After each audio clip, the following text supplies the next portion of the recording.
सच्चिदानंद रूपाय विश्वोत्पत्त्यादि Hathaway तापत्रय विनाशाय श्री कृष्णाय वयं नमः। यं प्रव्रजन्तमनुपेतमपेत कृत्यं द्वैपायनो विरह कातर आजुहाव पुत्रेति तन्मयतया तरवोभिनेदुस्तम सर्वभूत हृदयं मुनिमान तूष्णी। सच्चित आनंद स्वरूप भगवान श्री कृष्ण को हम नमस्कार करते हैं। जो भगवान श्री कृष्ण जगत की उत्पत्ति, इसका पालन और इसका विनाश उनके एक संकल्प से होता है। आध्यात्मिक, आदि दैविक, आदि भौतिक तीनों प्रकार के तापों का जो नाश करने वाले हैं, जो सृष्टि का सृजन करते हैं ब्रह्मा रूप से, हरि रूप से पालन करते हैं और भगवान रुद्र रूप से अपने में लय कर लेते हैं, ऐसे सच्चिदानंद स्वरूप भगवान श्री कृष्ण को हम बार बार नमस्कार करते हैं।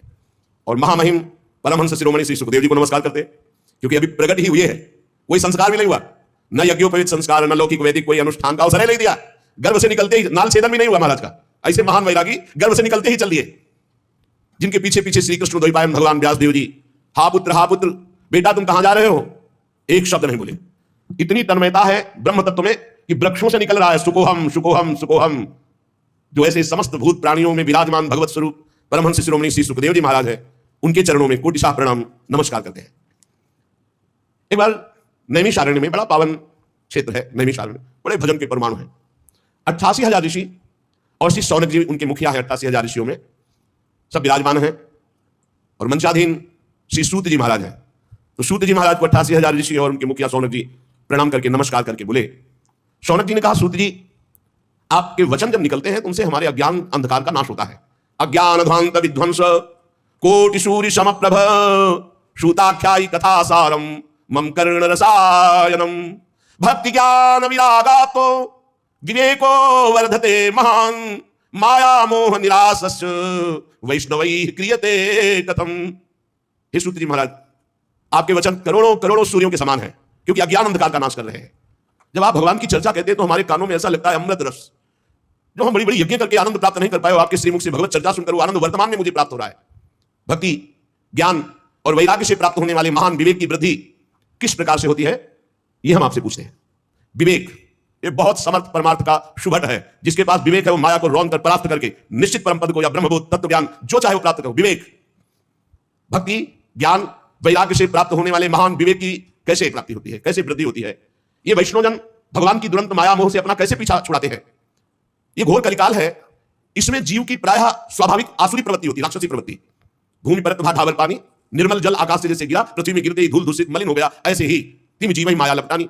महाराज, ऊपर से कलिकाल जिससे आसुरी प्रवृत्ति बढ़ती चली जा रही, तो क्या उपाय है जिससे माया आसक्त जीव कलिकाल में दैवी संपदा से संपन्न बनकर के भगवत प्राप्ति कर ले? ऐसा कोई उपाय है आपकी दृष्टि में? सूत जी, आप हमें कोई ऐसा शाश्वत साधना बताइए जो सबसे अधिक कम समय में हमारा परम कल्याण कर दे, सबसे अधिक बलशाली और कम समय में हमारा कल्याण कर दे, हमारे हृदय को पवित्र कर दे, हमें भगवान ललित त्रिभंगी श्याम सुंदर से मिला दे। देखो महाराज, चिंतामणि लोक सुखम सुरद्रु स्वर्ग संपदम प्रयच्छति गुरु पीतो वैकुंठम योगी दुर्लभम। अगर चिंतामणि मिल जाए तो लौकिक सुख दे सकती है, कल्प वृक्ष मिल जाए तो स्वर्गिक सुख दे सकता है, परंतु अगर गुरु मिल जाए और गुरु प्रसन्न हो जाए तो योगी दुर्लभ नित्य भगवान का परम धाम दे देते हैं। इसलिए आप कृपा करके बताइए कि महान बलिष्ठ साधन कम समय में श्री कृष्ण का साक्षात्कार करा दे, शुद्ध विवेक जागरण हो जाए, ऐसा उपाय बताओ। क्योंकि एक तो मायाग्रसित, दूसरा कलयुग का प्रभाव, कैसे जीव भगवत प्राप्ति करे। सूत जी ने कहा, शौनकादि ऋषियों, मैं देख रहा हूं कि तुम्हारे हृदय में श्री कृष्ण का बहुत प्रेम है, इसलिए मैं विचार करके तुम्हें संपूर्ण सिद्धांतों का निष्कर्ष सुनाता हूं। ध्यान से सुनो, ये तुम्हारे जन्म और मृत्यु के भय का नाश कर देगा। ध्यान से सुनो। जब जीव के हृदय में भक्ति जागृत होती है, ऐसी भक्ति जिसका प्रतिदिन प्रवाह बढ़े, वो प्रवाह जीव को भगवान श्री कृष्ण के समीप ले जाता है, भक्ति का प्रवाह। और उसके ऐसे आचरण बनने लगते हैं कि भगवान प्रसन्न हो जाते हैं। जहां भगवान प्रसन्न होते हैं, ये माया अपने आप हिटने लगती है, फिर उसमें कोई बाधा नहीं पहुंचाती। मैं तुम्हें साधन बताता हूं भगवान श्री कृष्ण को प्रसन्न करने का। सावधान होकर सुनो। कलयुग में जीवों के काल रूपी सर्प के मुख का ग्रास होने के त्रास का आत्यंतिक नाश केवल भगवान की कथा से हो सकता है। अगर हमें नित्य सत्संग मिले, नित्य भगवत चर्चा मिले, तो हमारा भजन रोज बढ़ेगा, भजन में रुचि बढ़ेगी, हमारे असत आचरण छूटेंगे, हम निश्चित भगवत प्राप्त हो जाएंगे। मन की शुद्धि के लिए भगवान की चर्चा से बढ़कर और कोई साधना नहीं। परस्पर भगवान की चर्चा कथन श्रवण की जाए, इससे बहुत जल्दी मन भगवान में लग जाता है, मन शुद्ध हो जाता है। जब मनुष्य के बहुत जन्मों का पुण्य एकत्रित होता है, एक दो जन्म का नहीं, जन्मांतरे भवेत पुण्यम तदा भागवतम लभेत। जन्म जन्मांतर के पुण्य एकत्रित होते, तब उसे भगवान की रस भरी चर्चा सुनने का सौभाग्य मिलता है। भगवान की चर्चा सुनना बड़ी दुर्लभ विषय। जन्म जन्मांतरों के जब पुण्य एकत्रित होते हैं तब भक्त और भगवान की चर्चा सुनने का सौभाग्य प्राप्त होता है। सुत दारा धन लक्ष्मी पापियों के घर हुए, संत समागम हरि कथा तुलसी दुर्लभ दूर। ये बहुत अमूल्य है भगवान की चर्चा। देखो, जब श्री सुखदेव जी महाराज राजा परीक्षित को कथा सुनाने के लिए उद्यत हुए तो देवता लोग अमृत का कलश लेकर के आए और कहा, महाराज, देवता अपना काम बनाने में बड़े कुशल होते हैं। नमस्कार किया और कहा, महाराज, ये अमृत कलश है, क्या करें? सुखदेव जी ने कहा, इसका क्या करें? नहीं, आप हमें कथा अमृत दे दीजिए और ये अमृत पिला दीजिए। परीक्षित को तक्षक सर्प काटेगा भी तो मरेंगे नहीं, क्योंकि अमृत का प्रभाव होता है, इसलिए तो आप कथा सुना रहे हैं। उनको निर्भयता प्राप्त हो जाएगी अमृत से और हमें सुना दीजिए कथा अमृत, जिससे हम मुक्त हो जाएंगे। अदला बदली कर लो, आप हमें कथा अमृत पान करा दो, हम परीक्षित जी को ये देवता लोग कह रहे कि देवलोक का अमृत पान करा देंगे तो तक्षक काटेगा भी तो भी नहीं मरेंगे। हंस पड़े श्री सुखदेव जी, बड़े चतुर बनते हो। कहां ये कांच और कहां मणि, कहां इंद्र नीलमणि श्याम सुंदर की मनोहर चर्चा, और कहां ये भय शोक प्रदान करने वाला अमृत, क्योंकि उसको पीने के बाद भी देवता भयभीत होते हैं, शोकित होते हैं, ईर्ष्या होती है, कामनाएं होती है, वो अमृत किस काम का? और श्री कृष्ण कथा अमृत तो निर्विकार करके भगवत प्रेम में डुबो देता है। कहां कांच और कहां मणि, कहां ये अमृत और कहां श्री कृष्ण लीलामृत। श्री सुखदेव जी ने हंसी उड़ा दी कि अरे जाओ, ये कलश लेकर जाओ, तुम अधिकारी नहीं हो। दैन्य भाव से, आर्त भाव से अगर मांगते तो कुछ देने की जरूरत नहीं थी, अपने आप कथा सुनने को मिल जाती, लेकिन तुम बदला अदला बदली कि हमें भगवदामृत पिला दो या हम देवामृत तुम्हें दे दें। ये कहां कांच और कहां भगवान श्री कृष्ण की चर्चा, तुम भक्त नहीं तुम अभक्त हो। देखो, उपासक को यह ध्यान रखना, हर उपासक के हृदय में एक बात रहती है, पहली हमारी मांग होनी चाहिए भगवत प्राप्ति, पर हर उपासक के मन में होती है आखिरी बात की भगवत प्राप्ति तो हो ही जाएगी, हम भोग भोग लेते हैं, कभी नहीं होगी ऐसे उपासक को। जो भगवत प्राप्ति को टालता है और अन्य भोगों को प्राथमिकता देता है, उसके लिए भगवत प्राप्ति बहुत दुर्लभ है।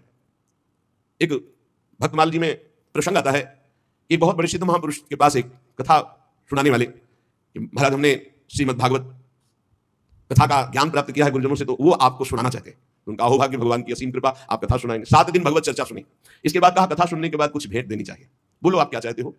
सिद्ध पुरुष थे, पता था उनको, तो उनका भगवान संतान नहीं है, अगर एक संतान हो जाती, जाओ 7 दिन कथा सुनाने का फल हमारे भजन के प्रभाव से तुम्हारा नवीन प्रारब्ध बनेगा और तुम्हारी संतान होगी। और भगवान संतान भी हो गई पर धन नहीं है तो कैसे हम पालन पोषण करेंगे, इसलिए आपकी कृपा से कुछ ऐसा विधान बन जाए कि हमारा परिवार चलता रहे, इससे कुल परंपरागत हमें लक्ष्मी की प्राप्ति हो। हरी चर्चा सुनाई है, विधान बन जाएगा, धन का भी बन जाए, ठीक है जाओ।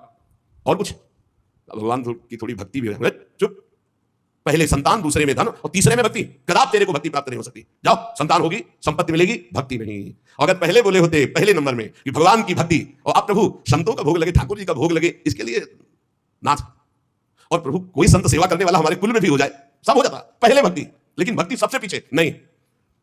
अभक्तास्तांश्च विज्ञाये न ददौसा कथामृतम श्रीमद् भागवती वार्ता सुराणामपि दुर्लभा। भगवान की कथा दैन्य आर्त भाव से अहोभाग्य मनाकर सुनी जाती है, ईश भाव से नहीं, अदला बदली से नहीं। श्री सुखदेव जी ने देखा कि इनके हृदय में भक्ति नहीं है, ये बदले में कथा सुनना चाहते, इसलिए अनाधिकारी हैं, ये जानकर कथामृत का दान नहीं किया। ये देवताओं को भी दुर्लभ है भगवत चर्चा, श्री कृष्ण कथा। पूर्व काल में श्रीमद् भागवत के श्रवण से राजा परीक्षित को परम पद मिला, यद्यप सर्प ने काटा था। ब्रह्मा जी को बड़ा आश्चर्य हुआ, उन्होंने सत्यलोक में साधनों को तौला, एक तरफ सब साधन और एक तरफ भगवान की पावन लीला कथा, तो सब साधन हल्के पड़ गए और भगवान की चर्चा सबसे भारी रही। भगवत लीला कथा ये सीधे भगवत प्राप्ति कराती है।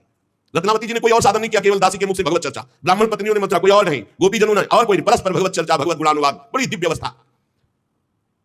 कलयुग में भगवान की लीला कथा सुनने से तत्काल माया मोह का नाश होकर के भगवत प्राप्ति होती है। और कहीं सप्ताह विधि से जो श्रवण करते हैं कामना पूर्वक, उनकी जो कामना होती है, या पाप प्रायश्चित, पापों का नाश, कामनाओं की पूर्ति, भगवत प्राप्ति, सब कुछ इसमें सुलभ है। शौनक जी ने पूछा, सांसारिक प्रपंच से मुक्त एवं विचरणशील देवर्षि नारद जी शनकादि के साथ संयोग कहां हुआ, वो विधि विधान के श्रवण में उनकी प्रीति कैसे हुई। सूत जी ने कहा, मैं तुम्हें भक्ति पूर्वक कथा सुनाता हूं। श्री सुखदेव जी का मैं अनन्य शिष्य हूं। सूत जी कहे, श्री सुखदेव जी ने मुझे अपना प्रिय शिष्य जानकर एकांत में मुझे सुनाया है। एक दिन विशालापुरी में चारों निर्मल ऋषि सनक सनंदन सनातन सनत कुमार सत्संग के लिए आए हुए थे। वहां उन्होंने देखा देवर्षि नारद जी को।